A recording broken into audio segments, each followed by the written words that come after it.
So yesterday I picked up some garlic. It hadn't been my intention to do so, but I saw this and it's a variety I've never grown before.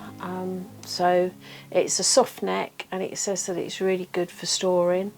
So what I'm going to do, I'm going to get that in my allium bed today because I don't want to keep disturbing the netting that I've got up. I don't want any risk of flea beetles getting in there, so I'm going to get this in as quick as possible, get the net down and then not disturb it at all. So I've lifted the net, but I'm not going to hang around. It's got very overcast. There's a little bit of a breeze. I think it's going to rain in a minute. So this is one of the bulbs. I'm just breaking them up into their cloves. And that's the first one. It's the first one, and then I'm just going to quickly plant them and then I'm going to go in. These are nice size cloves.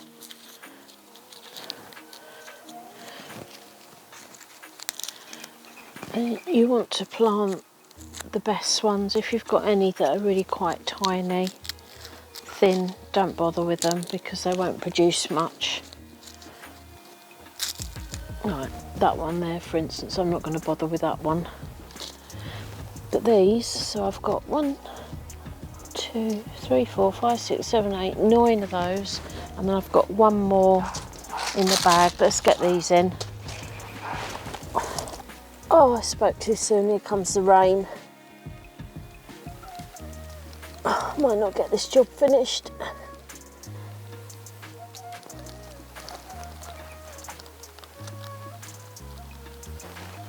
Okay, abandon ship.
So it's not raining at the moment, so I'm going to take the opportunity to sow my broad beans.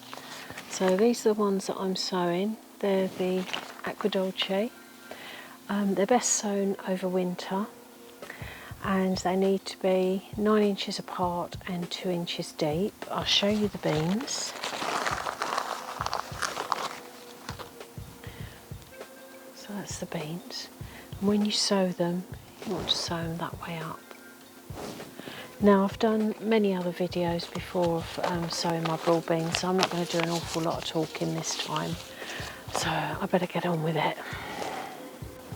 So one other thing I'll mention is I've put down a new layer of compost and farmyard manure, and it's had a dressing of fish blood and bone, and that's all been raked in to give everything a really good chance. So I'm just going to space my beans to start with, and then I'll push them in.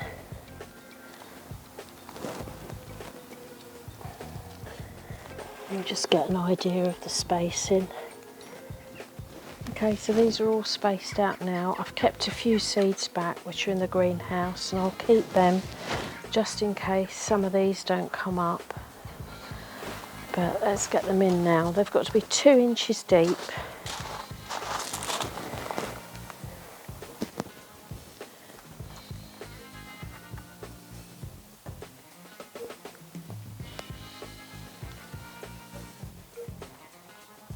And we've had an awful lot of rain and we're due more, so I'm not going to water these in because the soil is damp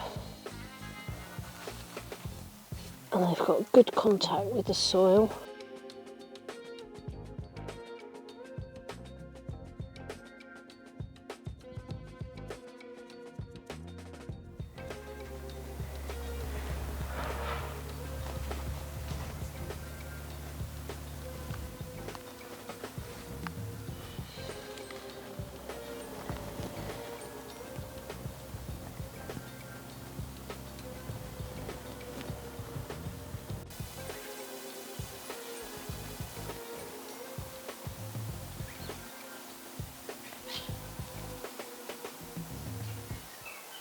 So I thought I'd do a quick update on the front garden. I've just given it a hoe. There's still loads of weed seedlings that I need to remove, cut back the sedum, but everything's getting quite established, putting on a little bit of growth. Got delphinium there, thyme, some valerian. No, it isn't, it's verbascum, sorry, verbascum. Bulbs are all where those markers are. Got another thyme, marjoram, and some more verbascum. I've just given the lawn a cut, gave it a good hard rake to scour it, or scarify it, should I say.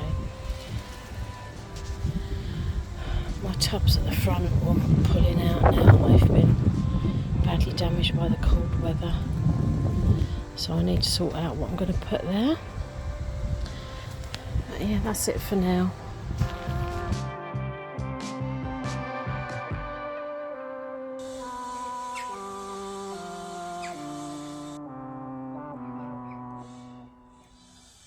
Well, I've just spent the last sort of 3/4 of an hour in the front garden, just making sure that everything's growing okay. I've given it a good hoeing, but you've seen all that. So I've just come in the greenhouse. This is the first dry day we have had for days and days. It's just been non-stop rain. I know I say it every video, certainly the last 3 or 4 videos, I keep saying, oh, we've had so much rain, but we really have. So today's a dry day. I was sitting here making a list of jobs that I wanted to do, but I've run out of compost, so unless I actually go out, I can't do the jobs that I wanted to do.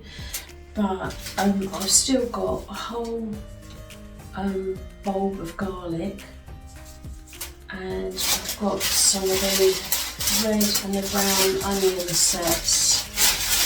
These I'd like to put in modules as backups. Keep them in the greenhouse.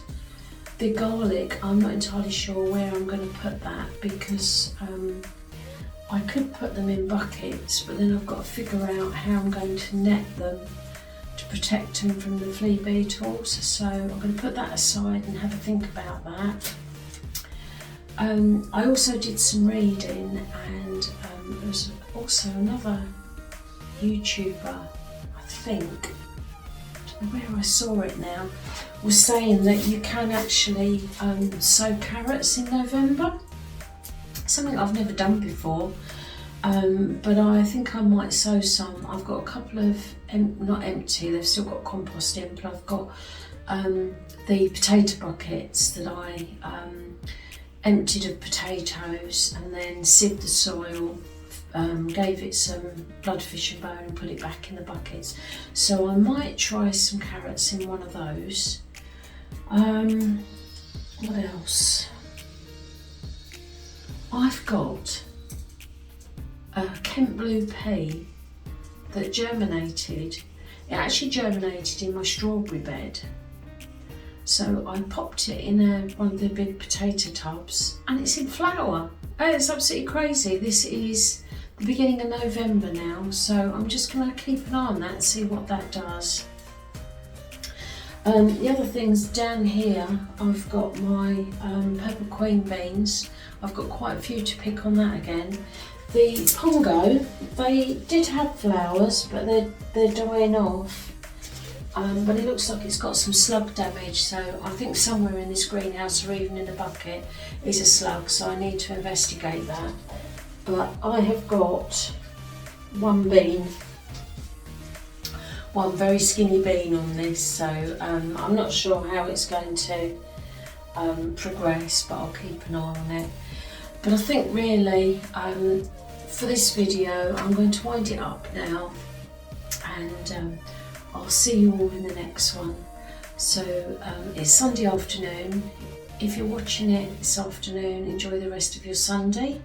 Have a great gardening week, guys, and I'll catch up with you next week. Cheers.